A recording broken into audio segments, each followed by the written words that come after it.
empezar ya, perdonad por el pequeño retraso que hemos tenido, estamos esperando a gente. Y bueno, aquí está mi cámara. Muchas gracias por venir aquí al Boulevard. Y esta es la primera charla del año, que nos la va a dar David Galvez. Antes de presentar a David, lo recuerdo a los que a lo mejor venís por primera vez, que esto es normalmente es cada 15 días, algunas veces pues tardamos menos, algunas veces tardamos más. De hecho, tenemos prevista, lo digo porque sé que hay gente que estaba en otras ocasiones, tenemos prevista una para el 22 de enero, que la semana que viene, pero que se nos ha caído porque el conferenciante pues la ha llevado Pedro Sánchez, sí, que está trabajando en la nueva Secretaría de Digitalización e Inteligencia Artificial, para que veáis la gente que traemos. Bueno, que os íbamos a traer. Los que traemos, y además tengo que decir que fue esta persona la que me dijo: quiero ir al Boulevard a dar una charla sobre inteligencia artificial, y era muy chula, era predicción de delitos, porque es policía y doctor en matemáticas. Bueno, a ver si Pedro Sánchez le da un permiso o la nueva secretaria de Estado para la digitalización e inteligencia artificial, que es Karma Arriba, creo que es público.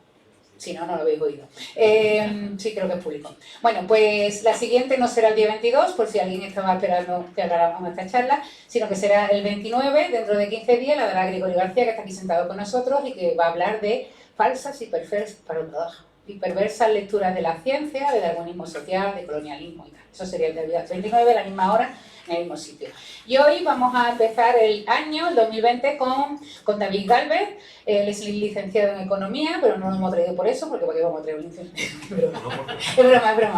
Es broma, no tenemos nada en contra de los economistas, casi. De hecho, hemos invitado a un economista, fue uno de los primeros charlantes de aquí, fue un economista, porque teníamos poca gente. Es mentira. Es mentira todo, ¿eh? Si lo hemos traído... Hemos tenido más de uno. A ver, hemos tenido más de un economista, es broma. Sí, hemos tenido hasta psicólogos. Es un cariñito para mi amiga. Pueden no salir del charco nunca ya. Aquí viene que es psicólogo. Y biólogo. Hombre, hasta biólogo hemos traído aquí para hablar de ciencia, fíjate. Bueno, bromas aparte, hasta periodista, y eso sí es verdad. David es licenciado en Economía, pero es doctor en Matemáticas, lo cual ya le engrandece bastante. Y él es profesor del Departamento de Investigación de Estadística e Investigación Operativa de la Universidad de Sevilla, es compañero mío en la escuela también, bueno, nuestro, en la Escuela de Técnica Superior de Ingeniería Informática, e investiga sobre cosas que tienen que ver con datos, ahora nos lo contará él, y básicamente, ¿no? No, vamos a ir por otro lado. Va a ir por otro lado, bueno, vamos a ir por otro lado. Y aparte de ser profesor, pues ha trabajado en empresas privadas, creando empresas, y lo que más me fascina de su bio, que no sé si lo habéis leído en el blog, es que es cantante de rock. De cantante y marraquista, no maraquista. Maraquista de dos grupos de rock que no me acuerdo de los nombres, Vulcan, Sperm. El cuarte, que esos son los duros. No, el tumo es más duro, es más... Vale, pues este es metal, ¿no? Sí. Y el otro que es rock escandaloso, que se llama los tumo, ¿no? Bueno, es al revés, pero... Bueno, da igual. O sea, ponéis en el blog del Boulevard, tenéis el nombre de los dos grupos. Y si lo metéis en YouTube podéis verlo cantar para que veáis que no es mentira que canta. Así que, pues nada, no me enrollo más porque no habéis venido a verme a mí. Un aplauso para David Galvez.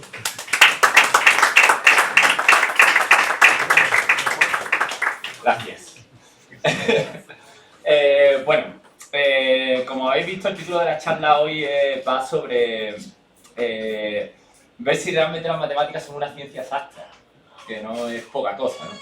Entonces, claro, antes de hablar de si las matemáticas son una ciencia exacta, tenemos que ver qué es realmente las matemáticas, ¿no? Porque, claro, hay gente, por ahí tenemos un montón de ideas, ¿no? De matemáticas que son números, ahora te dicen matemáticas, y yo no veo un número en mi vida.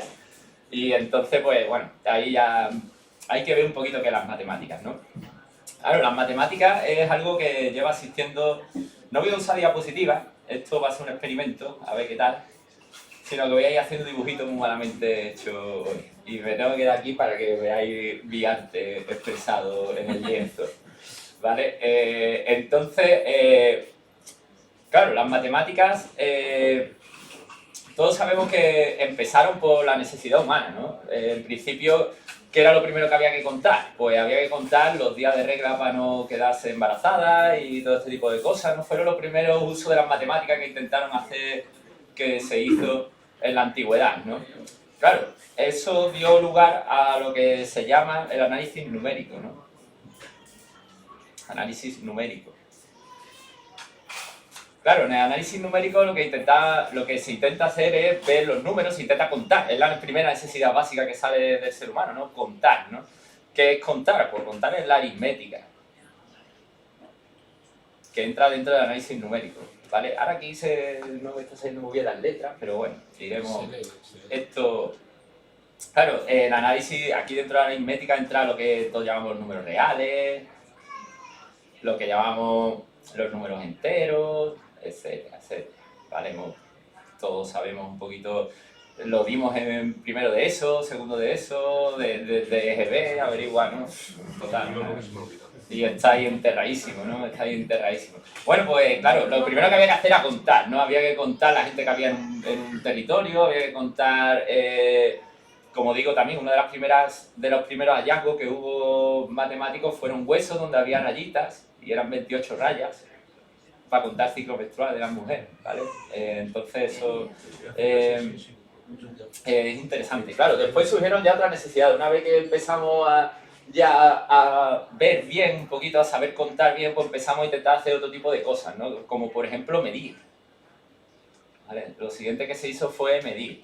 Y claro, ahí ya salió un montón de ramas de las matemáticas que, bueno, entra ahí la geometría,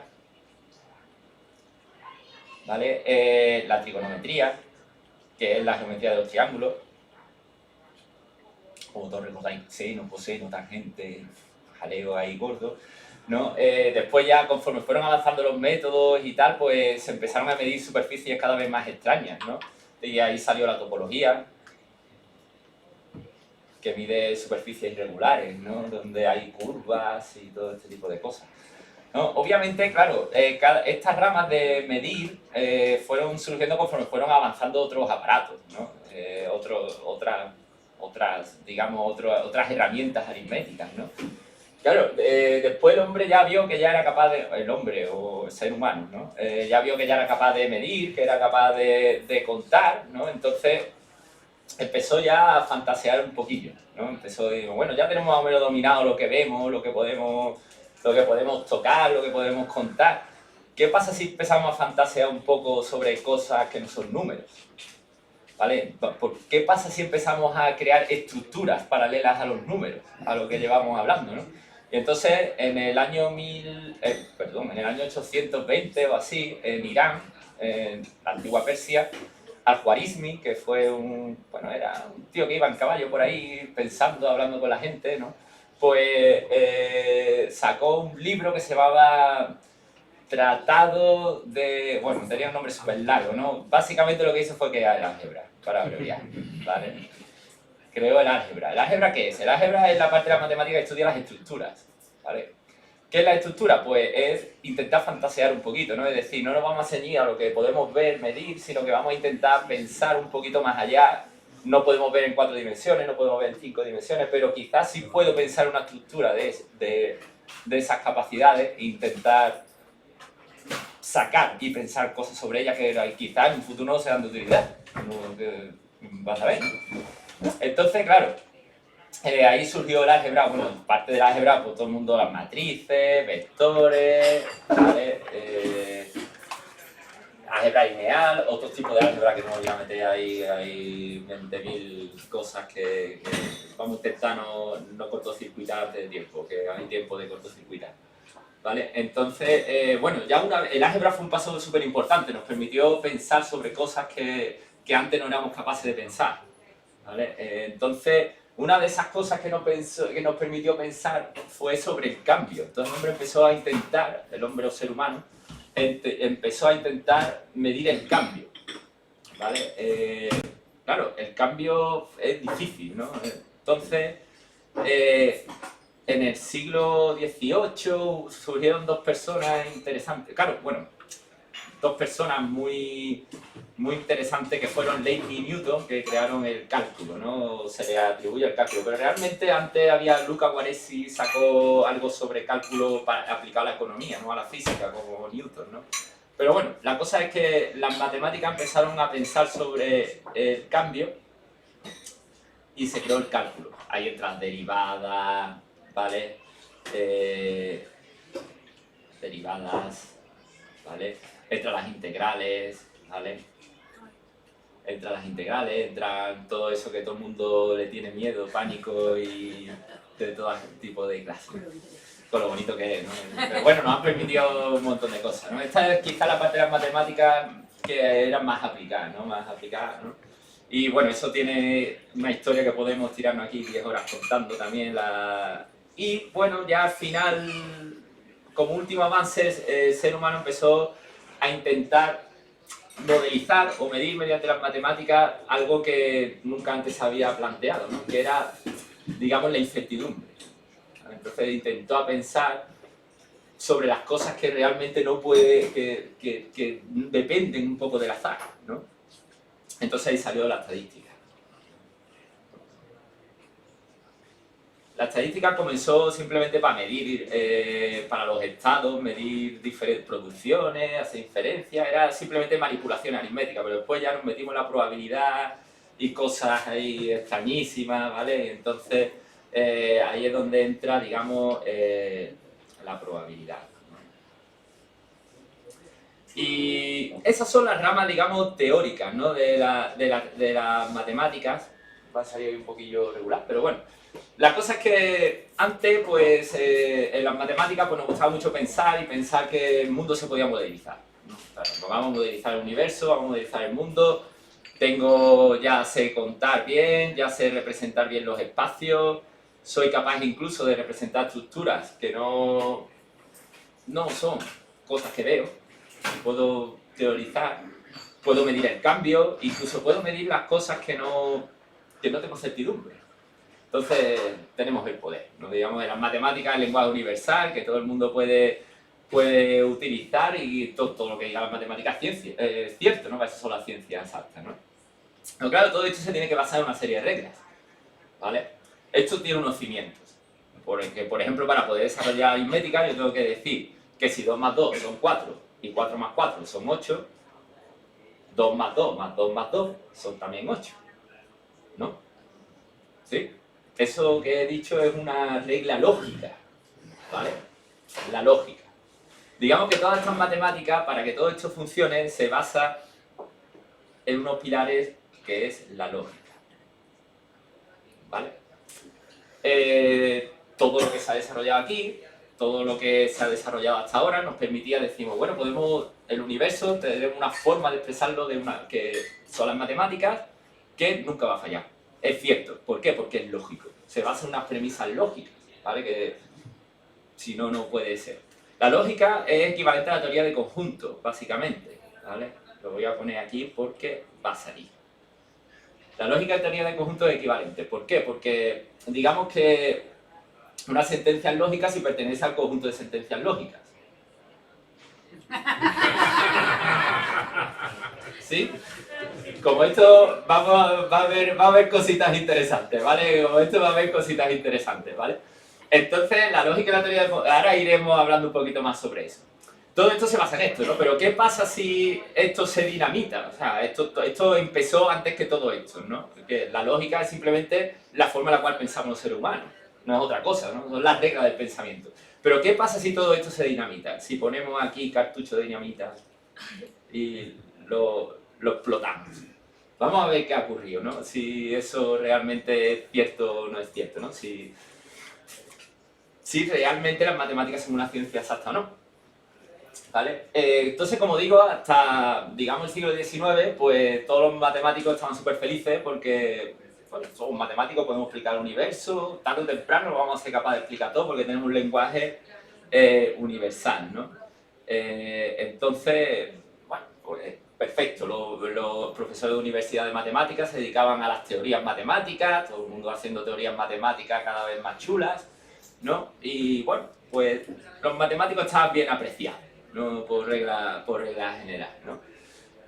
Claro, surgió, resulta que a finales del siglo XIX, un alemán, van a aparecer muchos alemanes aquí, van a aparecer alemanes, un alemán de origen ruso, veremos a ver si somos capaces de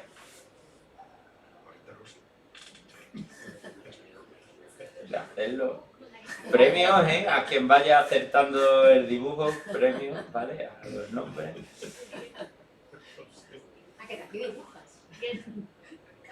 Muy mal, por cierto, pero bueno. Un bigote así, pero lo más importante de este hombre era la barba. Todavía no hemos llegado a... Hitler no contribuyó mucho a la aritmética de contar, por desgracia, pero no era... Va saliendo un poquillo ahí.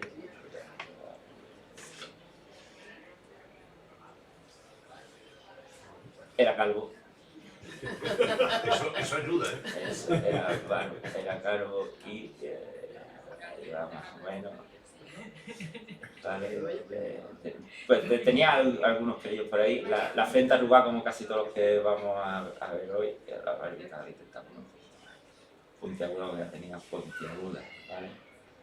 Como todo el mundo habéis podido reconocer ya según el dibujo, ¿vale? Tenía la cara, normalmente aquí van a salir casi todos mosqueados, ¿vale? Entonces, porque no tenían vida social muy buena, ¿vale?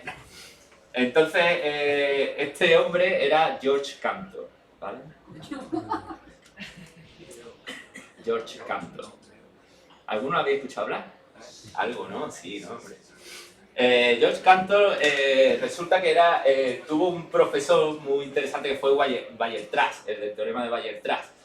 Entonces, George Cantor empezó a investigar sobre los infinitos, ¿vale?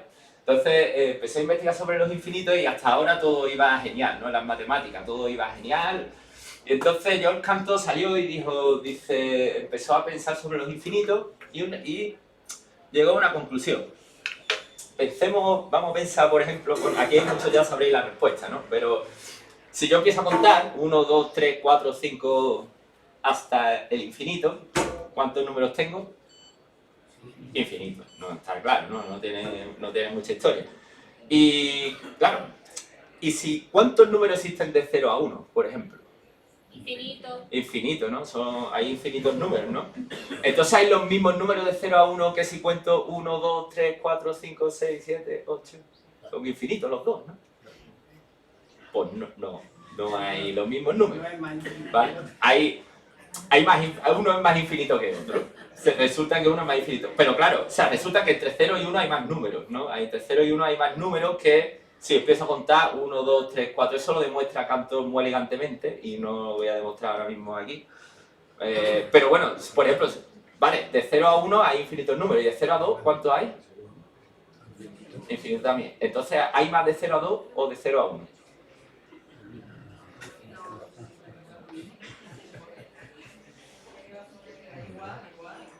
Hay igual. No lo entiendo.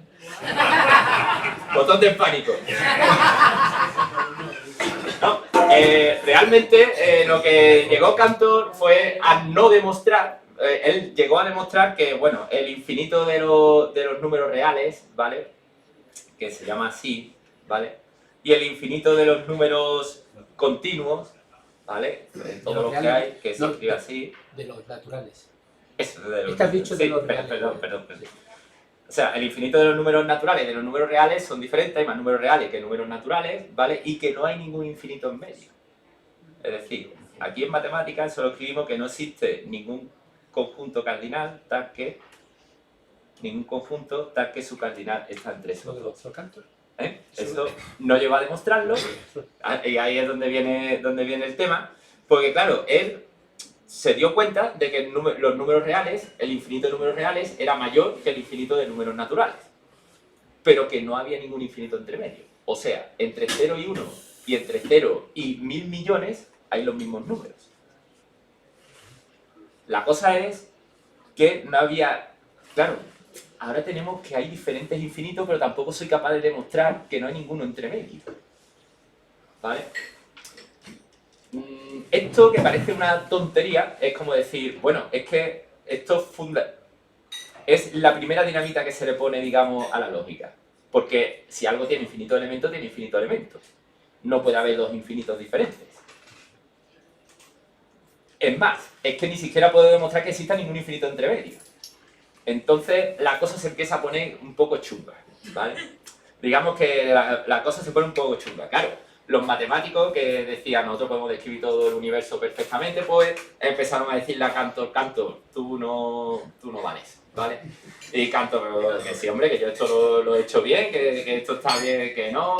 Críticas allí, Cantor se vuelve loco, se vuelve ultra religioso, se aísla y se volvió loco. Totalmente, ¿vale? Entonces, el primer loco que encontramos durante la noche es Cantor, ¿vale? Que entra, se pone depresivo y, bueno, jaleo máximo, ¿no? En fin, bueno, ya por si no fuera la cosa, Cantor estaba ahí un poquito... Ya había sembrado ahí un poquito el pánico, pero claro, la gente de la época pues decidió decirle Cantor está loco y no cuenta, ¿vale? Y lo criticaron y todo, y bueno, pues dijo, pues, tupido velo, ¿vale? Corramos un tupido velo. Y claro, ya después llegó otra persona, un inglés, galés, perdón, ¿vale? Británico, galés, que a este ya no se le podía obviar. A este ya no se le podía obviar tanto como se le hizo a Cantor, ¿no? Entonces, vamos a intentarlo, ¿vale? Vamos a intentarlo. Ahora voy a empezar por aquí. ¿Vale? Esto es una pipa. ¿Vale? Esto es una pipa. ¿Sabéis ya quién es con la pipa? Sí. Sí, ¿no? Lo voy a dibujar de joven, ¿vale? Aunque vamos, de mayor también tenía su punto. Ese es Cantor con pipa. Cantor. Vais a encontrar una cierta similitud entre todos. Porque se parecía. Este estaba bien peinado, ¿vale? Este hombre sí estaba bien peinado, ¿vale? Demasiado... Bien peinado para atrás, así. ¿Vale? Intento hacer... Demasiado. ¡Ah! Horror. Bueno, tampoco nos vamos a detener demasiado en esto. Este hombre, lo que sí que era importante era que siempre iba muy bien vestido, con su corbata, ¿vale? Entonces, vamos a ponerle su corbatita, ¿vale? Ahí va.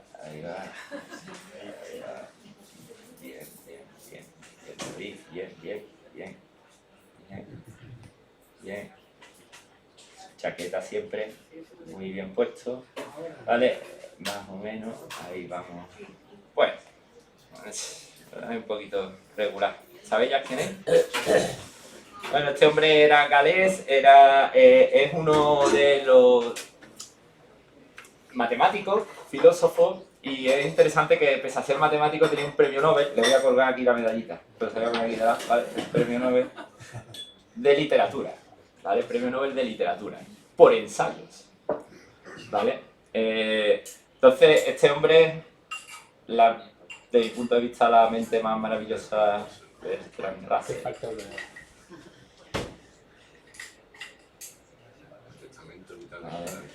Bertrand Russell. Creo que tenía dos, ¿vale? Bueno, este hombre escribió ensayos sobre todo, ¿no? Filosofía, religión, escribió ¿Por qué soy ateo?, por ejemplo. Era pacifista, estuvo muy en contra de la proliferación nuclear, incluso, bueno, tomaba parte activamente en todo ese tipo de cosas, ¿no? Y bueno, este hombre llegó a... era filósofo y matemático y estuvo estudiando mucho la lógica, ¿no? Estuvo estudiando mucha lógica y viendo también el sistema lógico, pues una vez carteándose con otro lógico, matemático que se dedica a la lógica, ¿vale? Encontró una serie de incongruencias dentro de los sistemas lógicos que había hasta ahora y la cosa volvió a petar. ¿En qué consistió esto? Este hombre estudiaba la teoría de conjuntos, como decimos en la lógica, y llegó una paradoja. se dio cuenta de que los sistemas lógicos actuales tenían una paradoja. Y voy a intentar explicarle muchas explicaciones de esta paradoja, pero vamos a intentar explicarla de una forma un poquito... Está el típico ejemplo del barbero, pero yo voy a intentar poner el de los cuadros, ¿no? Imaginaros que me toca el Euromillones y yo cojo y decido, digo, como soy un filántropo, pues voy a coger todos los cuadros del mundo y los voy a traer aquí a Sevilla, ¿vale? Entonces, como me compro una casa súper grande con los Euromillones, pues meto todos los cuadros del mundo en la casa, ¿no? O sea, ya están todos los cuadros del mundo y digo, qué bonita me ha quedado la casa, qué bonita me ha quedado la estancia, ¿no? Me ha quedado estupenda. Voy a contratar a alguien para que me la dibuje, ¿no? Entonces cojo, tengo ahí todos los cuadros del mundo metidos y digo, voy a contratar a alguien para que me dibuje mi estancia allí. Llega alguien, me lo dibuja y cuando lo veo digo, oye, que en el cuadro, o sea, llega el tío, dibuja el cuadro, ¿no? Aquí están todos los cuadros colgados, y aquí está él haciendo sus dibujitos, ¿no? Sobre su lienzo, ¿no? Ahí está. Y ahora resulta que yo miro el lienzo y veo que su cuadro está dibujado, ¿vale? Y digo, oye, que tu cuadro no está aquí. Y digo, oye, pero si tú tienes todos los cuadros del... Y ahora él me dice, si tú tienes todos los cuadros del mundo, cuando yo dibujo esto tiene que estar aquí. Y me dice, pero bueno, es que si lo pones... ¿Se ha entendido ya? No, ¿no? O sea, la cosa es, si lo quitas, o sea, tú lo pintas y tú dices, quítalo, pero es que si lo quitas, no está conteniendo todos los cuadros, porque ese es un cuadro. Y si eso tiene a todos los cuadros del mundo, se tiene que contener. Entonces, haga lo que haga, va a estar mal. ¿Vale? O sea, eso es lo que se llama los conjuntos que se contienen a sí mismos. ¿Vale? Entonces, Russell llega a pensar que hay conjuntos que se contienen a sí mismos y que no pueden ser identificados dentro de la lógica actual, ¿vale? Por resumir de alguna manera. Digamos que la lógica anteriormente decía que si un conjunto A define un conjunto B y un conjunto B define un conjunto A, pues estamos todos bien. Pero este tipo de conjuntos no se pueden definir a partir de hoy, ¿vale? Por resumir un poco. Total, la cuestión es que Russell, con este tipo de... con esta paradoja, la paradoja de Russell, ¿no? Pues realmente llega a demostrar que cuando un conjunto se contiene a sí mismo, la regla de la lógica no funciona. Entonces distingue entre dos tipos de conjuntos. Los conjuntos de Russell, que son los normales, y otro tipo de los conjuntos que se contienen a sí mismos, que son los conjuntos singulares. ¿Vale? Entonces, claro, en este tipo de situación nunca vamos a tomar una decisión lógica. Hagamos lo que hagamos, va a estar mal. ¿Vale? Igual que antes con lo del infinito, prácticamente, digamos, si existe un infinito entre medio, digamos lo que digamos, va a estar mal. ¿Vale? Entonces, realmente nos estamos encontrando en una situación en la cual decimos, joder, a lo mejor las matemáticas están empezando a petar de verdad. Porque es que a este hombre era muy difícil decirle nada. Era Dios, hecho hombre. ¿Vale? Entonces, el sistema se empieza a tambalear ya de una forma brutal. Ya nadie empieza a confiar ya en los matemáticos. Las matemáticas ya quizá no se piensa que sea una ciencia exacta, porque si la lógica falla, entonces todo lo que la lógica está sosteniendo, todo lo demás, quizá no nos sirva como un lenguaje universal. Quizá no sea una ciencia exacta. ¿Vale? Sin problema ninguno.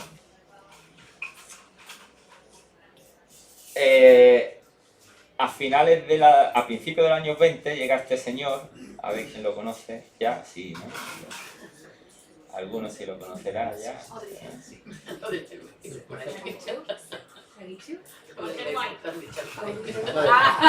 El sombrero es de paja. Una mujer.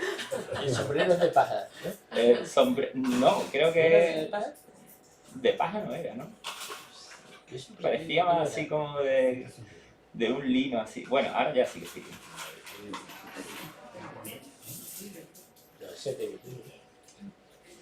Esta tiene una de las perillas más interesantes del mundo matemático.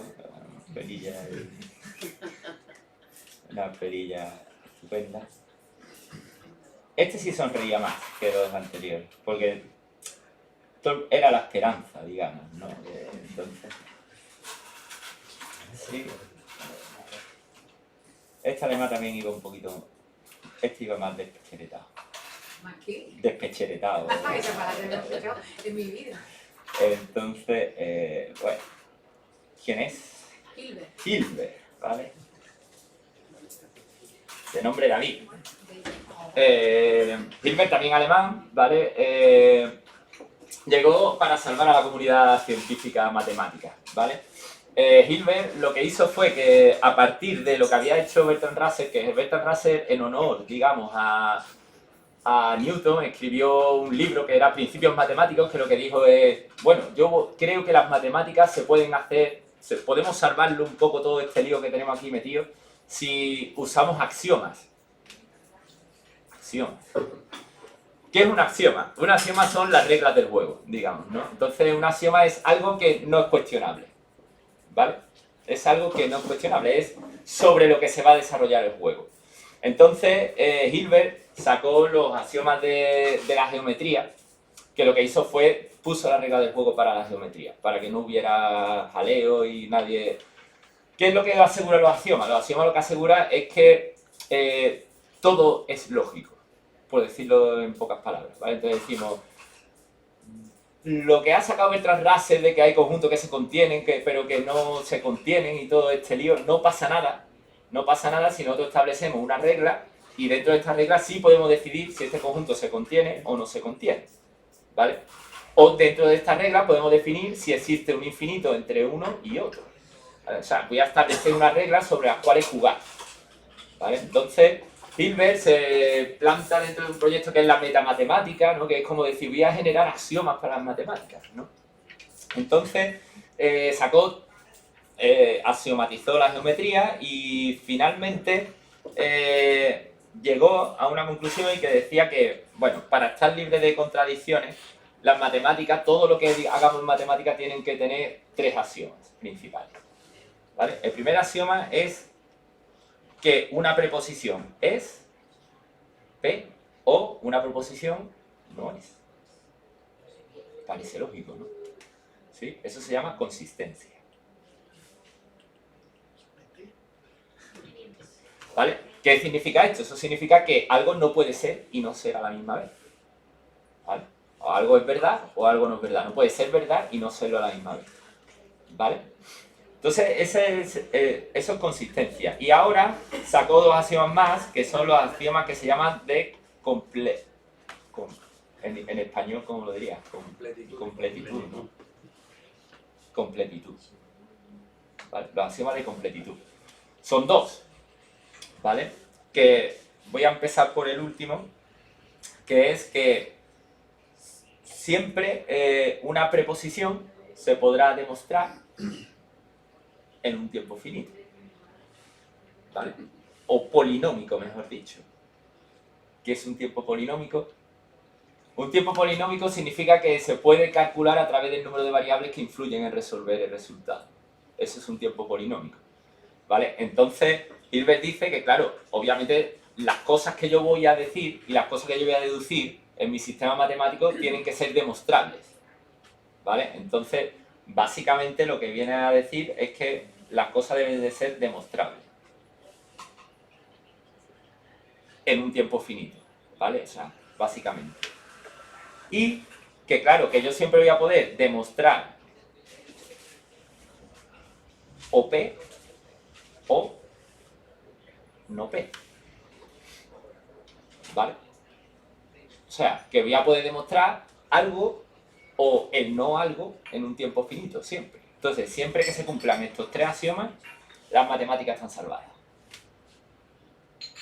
Básicamente, ¿no? O sea, un sistema matemático me vale para explicar el mundo y puedo seguir con él siempre y cuando plantee estos axiomas, que son que algo es o no es y puedo demostrar o que es o que no es en un tiempo finito, básicamente, ¿no? Entonces, eso fue lo que hizo Hilbert. La comunidad matemática enloqueció, vamos a endiosar a Hilbert. Hilbert se hizo estrella mediática, sacó los problemas del milenio y todo este tipo de cosas. Se hizo famoso por lo del hotel para explicar los infinitos de Cantor bajo diferentes axiomas. Total.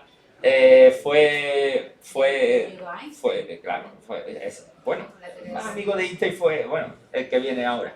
La cosa es que coge y ya Hilbert nos ha salvado, no pasa nada, siempre y cuando estemos dentro de estos 3 axiomas, estamos todos bien, viva las matemáticas otra vez, podemos seguir teorizando nuestras abstracciones, nuestras cosas sin problema ninguno. Vamos a hacerle una gran fiesta en el Congreso Matemático Mundial. ¿Vale? Entonces, en el año 1933 se organiza el Congreso Matemático Mundial, ¿vale? Creo que fue en Boston o Detroit, no, ya no me acuerdo. Bueno, se organiza el Congreso Matemático Mundial donde se iba a encumbrar a Hilbert como el gran salvador de las matemáticas, ¿vale? Entonces todo genial y ya se estaba escuchando algunos rumores por ahí de alguien que estaba trabajando, ¿no? Fue alguien que había nacido en la antigua República Checa pero se fue a los Estados Unidos y allí incluso se llevaba bien con Einstein, con 19 años.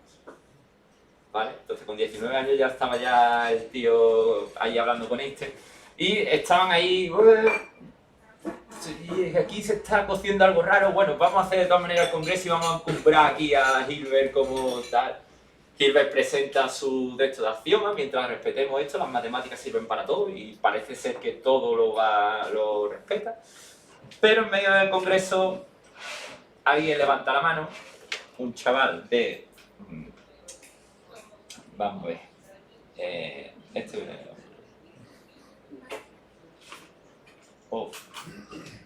Va a ser la nariz muy grande.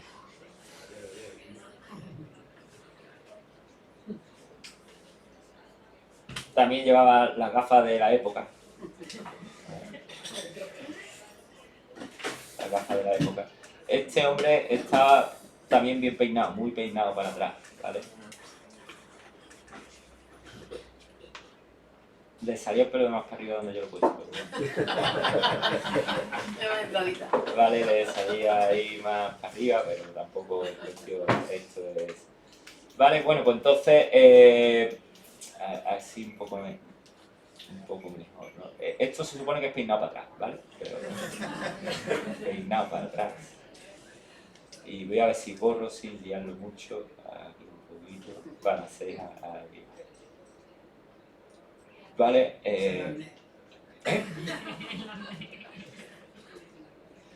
bien, ahí bien peinado, las orejas me han salido, bueno, no pasa nada, vale, este sí que estaba serio, muy serio. Con una puta cabra. Y con una cara. Ninguno de aquí prácticamente acabó bien. Vaya labios de... Pero este acabó de los peores. Este acabó de los peores. Este acabó muy mal, muy mal.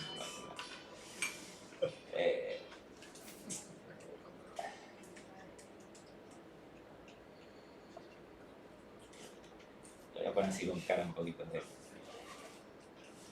Los saltones ahí. Aumento, ahí va, corbatita, que no falte. Muy juvenil, ¿eh? Sí, sí. Bueno, después... ahí va.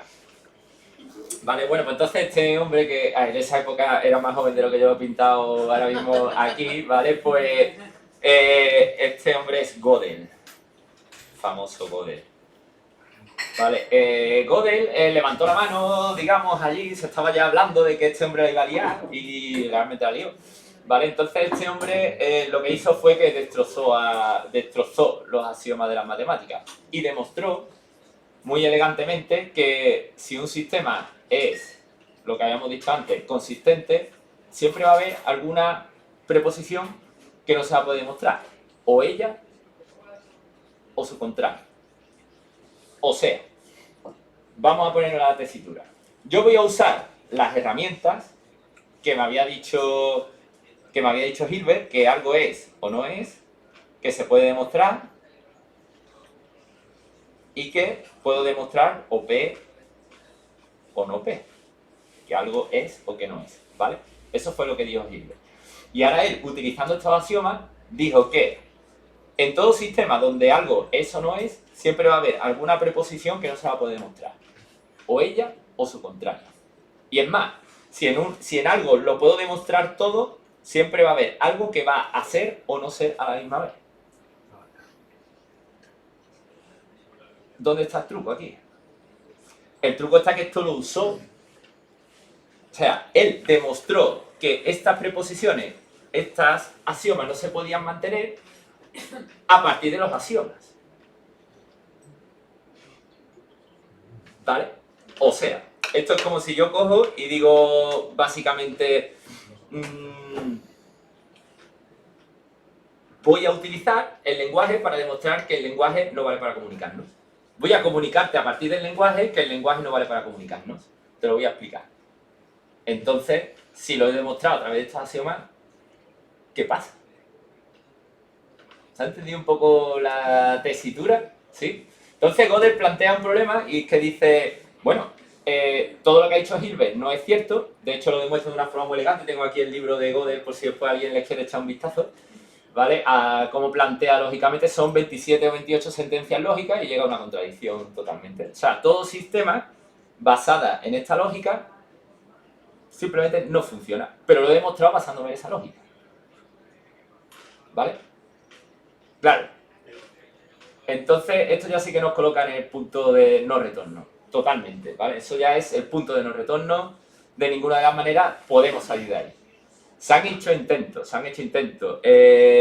pero ninguno ha utilizado la aritmética ni la lógica normal. Siempre se han creado como cosas alternativas, ¿vale? Como, digamos, utilizando el álgebra, básicamente hemos creado estructuras alternativas a las matemáticas normales, ¿vale? Para intentar explicar ese tipo de cosas. Pero ninguna, utilizando la aritmética tal y como la conocemos, da lugar a que eso pueda funcionar. Entonces, digamos que desde el 33, Gödel coge y se planta y dice, utilizando tus axiomas, llego a que tus axiomas no son correctos. Y la matemática no consiguió salir de ahí. Hasta hoy. Hasta hoy. Pero claro, entonces, si con esos mismos axiomas demuestras que no son correctos, ¿por qué vas a creer en su mismo? Efectivamente, ahí es donde está el quid de la cuestión. La cosa es, ¿creemos a Gödel o no creemos a Gödel? Porque si la ha utilizado creyendo, ha demostrado que algo es falso utilizando eso mismo que es falso. Estamos en un punto sin retorno. O sea, esto es como lo de, y ahora que es donde vengo yo a decir, quizá tenemos una solución. Le ha ocurrido lo mismo que le ocurrió a Bertrand Russell, si lo fijamos bien. Quizá una solución pueda ser considerar que los axiomas incorrectos se contienen a sí mismos. Son un conjunto de axiomas. Hay que darle una vuelta, pero ahí está quizá la situación, ¿no? Entonces quizás una de las formas que podamos hacer sea pensar en ese punto de vista, ¿no? Que quizás que no hemos dado con la solución todavía porque precisamente no la hay, obviamente parece ser que no la hay, pero que si consideramos el grupo de proposiciones como un conjunto, puede ser las proposiciones incorrectas de un conjunto que se contienen a sí mismo, al fin y al cabo. El problema es cómo salir de ese embrollo. Hay que pensar un poquito en ese tipo de cosas. Claro, esto, como digo, no ha podido ser superado por los matemáticos. La lógica y la teoría del conjunto ha petado, ¿vale? Entonces, ¿ahora qué es lo que hacemos los matemáticos? Pues los matemáticos hacemos machine learning.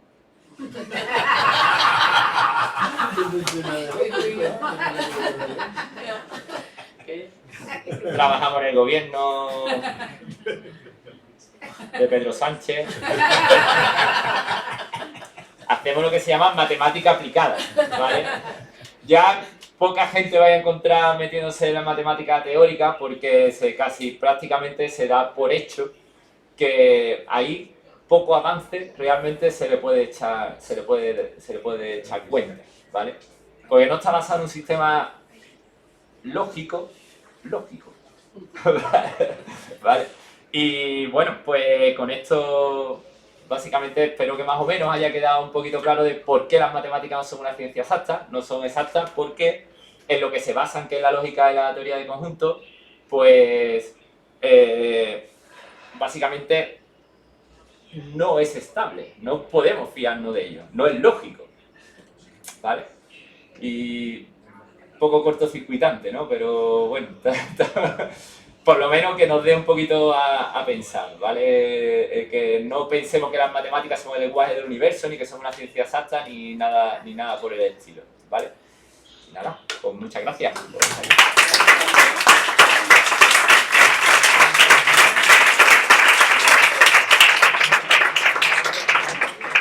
gracias a ti, que me ha encantado la charla y eso que casi todo lo que has contado lo sabía, me ha encantado que dibujar la diapositiva en directo, además tenías aquí a un gran dibujante español, lo ha hecho bien, lo ha hecho bien.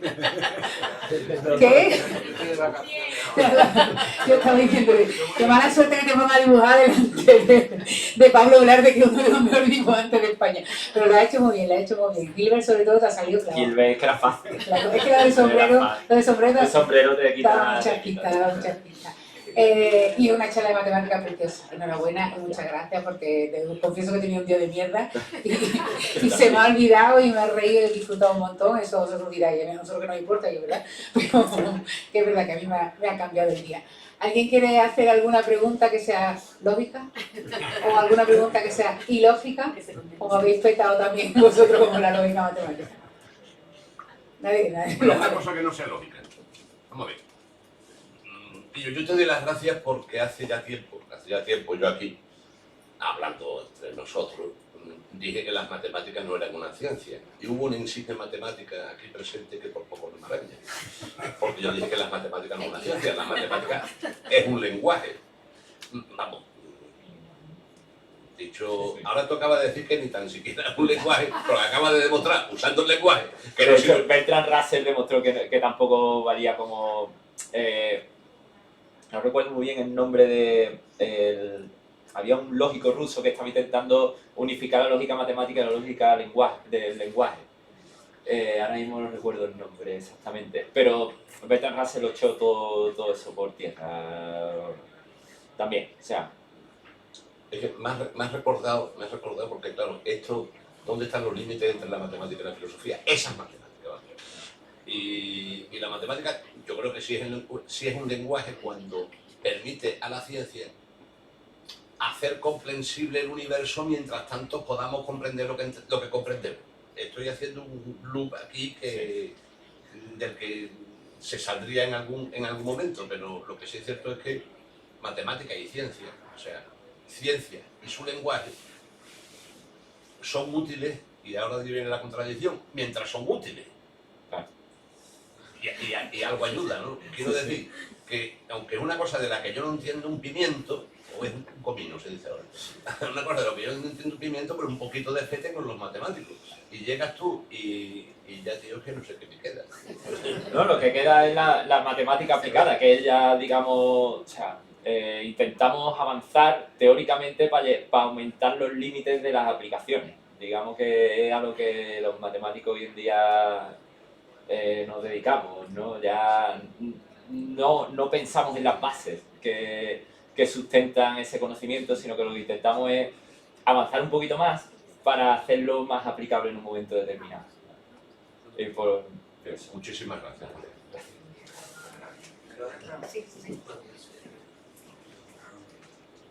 A ver, que yo no le pintamos nada.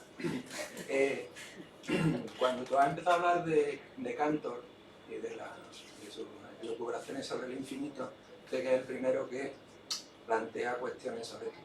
Yo, en tiempos no sé, el debate sobre los axiomas euclídeos y la proposición de las geometrías no euclideas alternativas es previo o posterior a Es Hilbert el que lo hizo. No, la Es geometría. posterior. No, la geometría. No, pero la la sematización la Eso son hizo... 80 años antes. La sematización la hizo Hilbert. No, la geometría me no refiero a la Euclid, vale. Lobachevsky, Bolyai, etcétera, sí plantean sobre un sistema fuertemente axiomatizado como la geometría euclídea la posibilidad de que el quinto de los axiomas euclídeos no sea deducible a partir de los primeros cuatro. Eso es. y plantean geometrías alternativas que de hecho Eso. utilizamos, las geometrías esféricas y hiperbólicas, las utilizamos y El tema fue que después Bertrand Russell dijo que lo de el planteamiento de Cantor era cierto independientemente de la geometría que utilizaran. Ya, pero Y... no, mi cuestión una vez, es que, claro, no sé si la audiencia sabe, la cuestión es que tanto Bolyai como Lobachevsky Sí. lo que plantean es, me olvido del quinto De la axioma, aritmética. no, me olvido del quinto axioma y planteo geometrías que contradicen abiertamente el Sí. quinto axioma.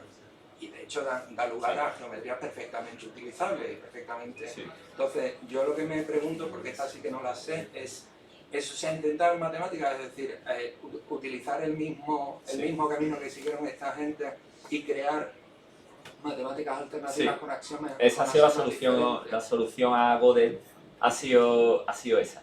Se han intentado. Y la más cercana es la de este hombre de apellido italiano, Cervelo. sí, ahí está. Es lo más cercano. Lo que pasa es que no tienen en cuenta la aritmética tal y cual como la tenemos. O sea, son sistemas completamente paralelos y que son utilizables en determinados momentos, Pero básicamente funcionan- teóricamente, pero Pero funcionan igual que puede funcionar, por ejemplo, una geometría hiperbólica. sí, pueden funcionar en determinados, claro, con unos axiomas súper fuertes. Claro. Con unos axiomas súper fuertes. Con axiomas diferentes. Funcionan con axiomas súper fuertes. Realmente. Esas han sido las soluciones. O sea, el camino ha sido no seguir con la matemática tal y cual la conocemos, y una de las bases de eso es no entender la aritmética tal y como la conocíamos, para poder para poder llevar a cabo esas alternativas al teorema de Gödel. Ha habido varios intentos. ¿Alguna otra pregunta? Bueno, pues aplaudimos de nuevo a David, que lo ha hecho súper bien. Y